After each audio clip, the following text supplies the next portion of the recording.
ఈ వీడియో చూస్తున్న మనసున్న మహారాజులందరికీ నమస్కారం అండి. ఈరోజు అయితే వెంకటేష్ అనే వ్యక్తికి పక్షవాతం రావడంతో ఇంట్లోనే ఉండిపోవాల్సిన పరిస్థితి అయితే రావడం జరిగిందనమాట. నడవలేడు, పాపము చాలా మరి సపోర్ట్ లేనిదే పూట అయితే గడవదనమాట. అన్న అయితే నడవలేని పరిస్థితి, చాలా దీన పరిస్థితిలో ఉన్నాడు. డబ్బులు లేవు, అసలు అన్నకి ఏం చేయాలో తోచట్లేదనమాట. చాలా మెసేజెస్ అయితే విన్నాడు. నేను చూసి చాలా నిజంగా ఆశ్చర్యపోయినాను. నిజంగా చాలా దీన పరిస్థితిలో ఉన్నాడండి.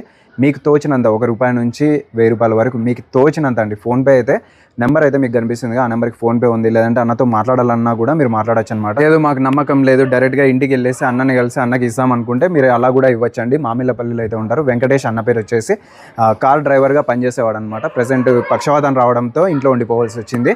ఇంటికి సంబంధించి నిత్యావసరాలన్నీ వాళ్ళ అమ్మకు వచ్చే పింఛన్ ద్వారానే గడుస్తున్నాయి. ఎటువంటి సహాయం ఎవరైతే చేయలేదు. ₹1 నుంచి మీకు తోచినంత ₹1000 వరకు మీ ఇష్టం వచ్చినంత వేయండి. అన్నకైతే హెల్ప్ అవుతుంది. ఆపరేషన్కి అయితే 3 లక్షలు ఖర్చు అవుతుందంట. ఒకవేళ డబ్బులు సహాయం చేయలేకపోతే దయచేసి వీడియోని అయితే షేర్ చేయండి, స్టేటస్లు పెట్టండి. ఈ విధంగా మీకు తోచిన సహాయం అయితే చేయండి. అలానే డాక్టర్స్ ఏమన్నా ఈ వీడియో చూస్తుంటే దయచేసి అన్నకు మీకు తోచిన సహాయం ఏ విధంగా చేస్తారో ఆ విధంగా అన్నకైతే సహాయం చేయండి. మామిళ్ళపల్లిలో ఉంటారు. అన్న నెంబర్ కూడా మీకైతే స్క్రీన్ మీద ఇచ్చినాను. స్కానర్కి అయితే ఫోన్పే వేయాలనుకుంటే వేయండి, లేదంటే ఫోన్పే నెంబర్ కూడా మీకు ఇచ్చినాను కదా, అన్నతో మాట్లాడేసి మీరు కాంటాక్ట్ చేసి ఫోన్పే కూడా వేయచ్చు. ఆపరేషన్కి అయితే 3 లక్షలు అయితే ఖర్చు అవుతుందండి. దయచేసి ప్రతి ఒక్కరు సహాయం చేయండి. అందరం కలిసి ఒక కుటుంబాన్ని కాపాడిన వారైతే అవుతాం అనమాట. దయచేసి అన్నకైతే హెల్ప్ చేయండి. అలానే మన ఛానల్ కూడా ఫాలో చేయండి. Thank you.